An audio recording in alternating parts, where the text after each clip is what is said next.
तो मुझे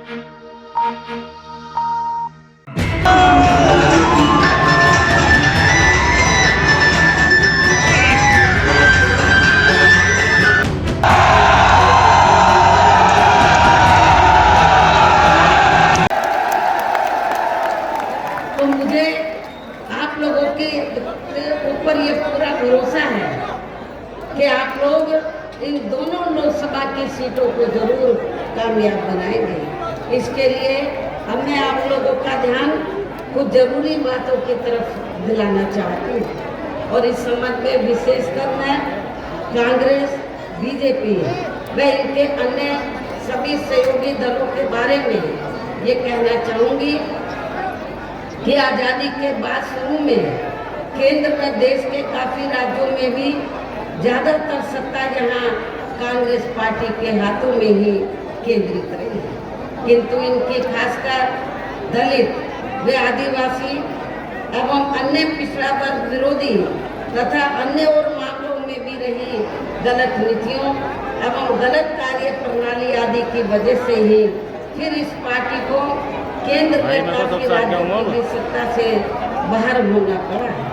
तथा यही स्थिति सहयोगी पार्टियों की भी बनी रही है, जिस कारण बहुजन समाज पार्टी को बनाने की जरूरत पड़ी है और पिछले कुछ वर्षों से बीजेपी एवं इनके सहयोगी दल केंद्र में अधिकांश राज्यों की भी सत्ता में काबिज हो गए हैं। साथ ही इनकी भी ज्यादातर जातिवादी, पूंजीवादी, संकीर्ण, सांप्रदायिक व द्वेषपूर्ण नीतियों एवं कार्य प्रणाली आदि से तथा इनकी कथनी व करनी में भी काफी अंतर होने की वजह से ही ऐसा लगता है कि इस बार ये पार्टी भी यानी कि भारतीय जनता पार्टी भी केंद्र की सत्ता में आसानी से वापस आने वाली नहीं है, बशर्ते यदि ये चुनाव इस बार फ्री एंड फेयर होता है तथा आम चर्चा के मुताबिक वोटिंग मशीनों में भी कोई गड़बड़ी आदि नहीं की जाती है और वैसे भी इस बार चुनाव में कोई भी पुरानी जुमलेबाजी व गारंटी आदि काम में आने वाली नहीं है। देश की जनता काफी हद तक इस बात को समझ चुकी है कि इनकी पार्टी ने अब तक देश के विशेषकर गरीबों, कमजोर तबकों, मध्यम वर्ग एवं अन्य मेहनतकश लोगों को जो इन्हें अच्छे दिन दिखाने के असंख्य प्रलोभन भरे वायदे किए हैं तथा अनेकों हवाई व कागजी गारंटी भी दी है, तो उनका जमीनी हकीकत में अभी तक इन्होंने लगभग 1/4 हिस्सा भी कार्य पूरा नहीं किया, बल्कि इसके स्थान पर इनका ज्यादातर समय व ताकत भी जहां इनके अपने चहेते रहे बड़े बड़े पूंजीपतियों एवं धरना सेठों को ही ज्यादा से ज्यादा मालामाल व धनवान आदि बनाने में तथा उन्हें हर स्तर पर छूट देने व बचाने में ही लगी रही है, जिनके अधिकांश आर्थिक सहयोग से ही ये पार्टी व अन्य पार्टियां भी अपना संगठन चलाती है तथा चुनाव आदि भी लड़ाती है, जिसका काफी कुछ खुलासा बॉन्ड की आई अभी हाल ही में बॉन्ड की आई रिपोर्ट से भी सरकारी जांच ज्यादातर राजनीतिकरण ही कर दिया है। इसके अलावा देश के किसान वर्ग भी वर्तमान बीजेपी की सरकार में शुरू से ही अपनी विभिन्न समस्याओं को लेकर काफी ज्यादा दुखी व परेशान रहे हैं और अभी भी है, जबकि यूपी में 4 बार हमारी पार्टी के रही सरकार ने इनके हितों का भी हर स्तर पर विशेष ध्यान रखा है। हमारे पश्चिमी यूपी के किसान भाइयों को ये मालूम है कि जब मेरे नेतृत्व में सरकार बनी तो हमने आपकी हर फसल का उचित दाम दिया और खास तौर से जो गन्ना किसान है वो गन्ना किसानों को पूर्व में और वर्तमान में भी अभी भी किसी की पार्टी की सरकार ने इतना रेट नहीं दिया है तो जितना हमारी सरकार ने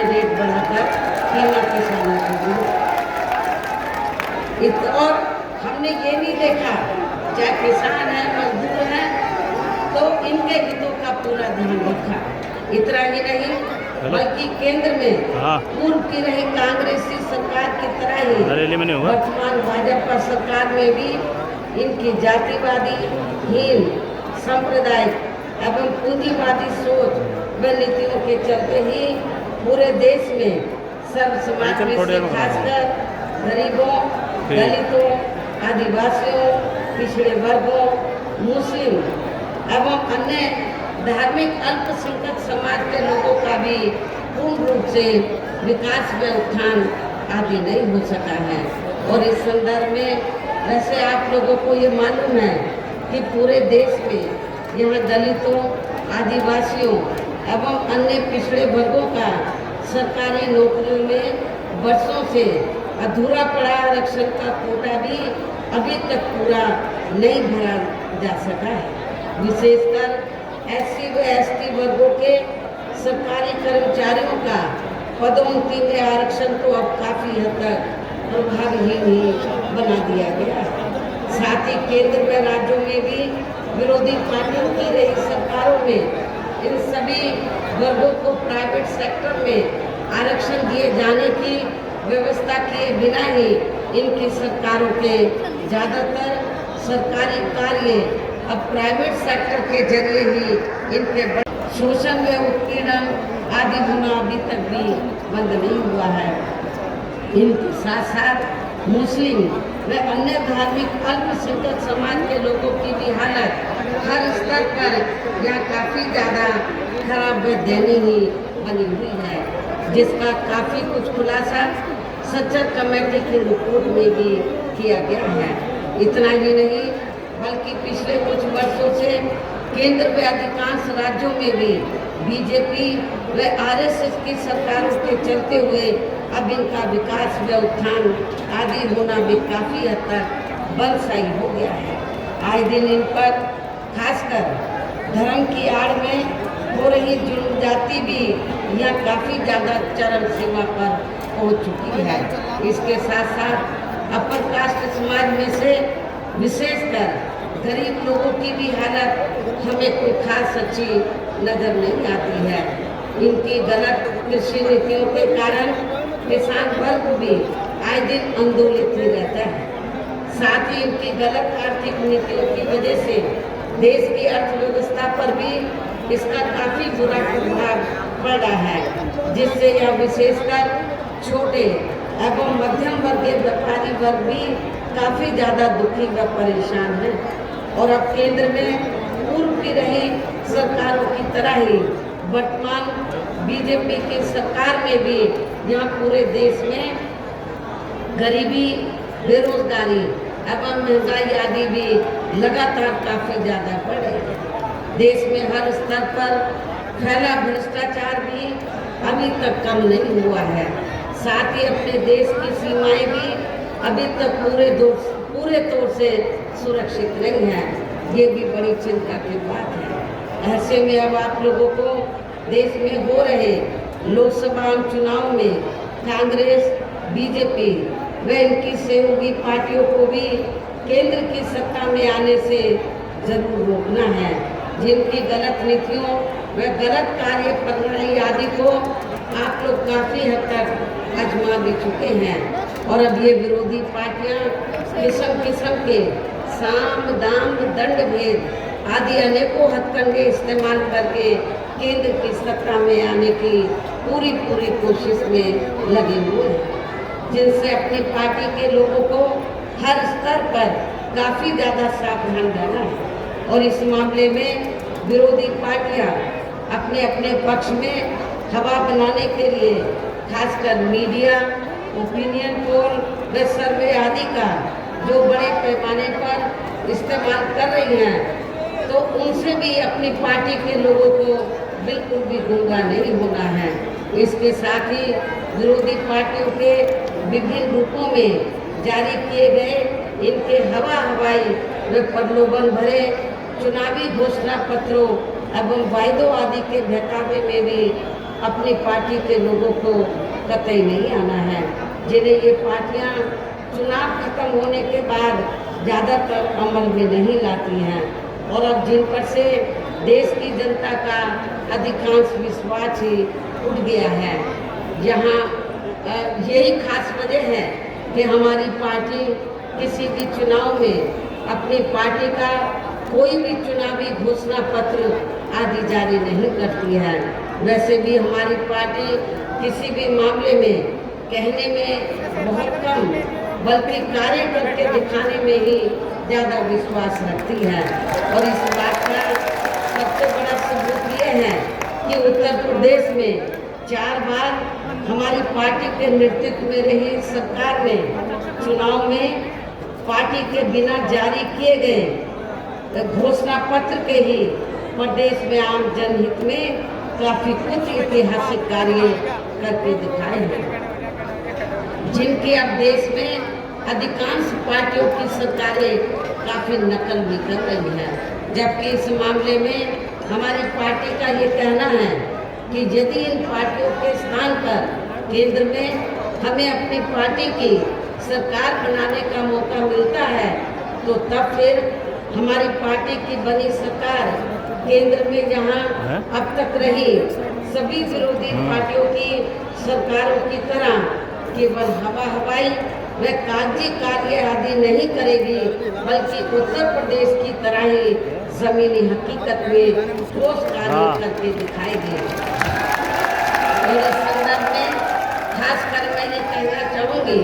केंद्र द्वारा देश में पिछले कुछ समय से अति गरीब परिवारों को अस्थायी तौर पर फ्री में जो थोड़ी सी खाद्य सामग्री दी जा रही है तो उससे इनका स्थायी तौर पर भला होने वाला नहीं है। और वैसे भी इनकी ये जटिल समस्या देश में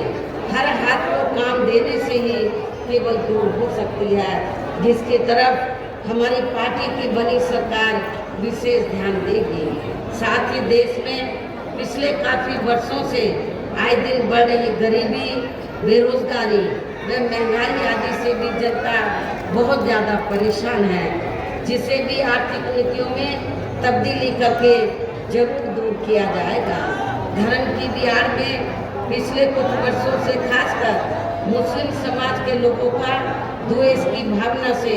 जो इनका काफ़ी ज़्यादा शोषण व उत्पीड़न आदि किया जा रहा है तो उसे भी जरूर रोका जाएगा।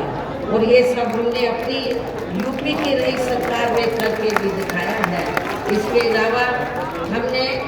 यूपी में सर्व समाज में से गरीब एवं बेरोजगार लोगों को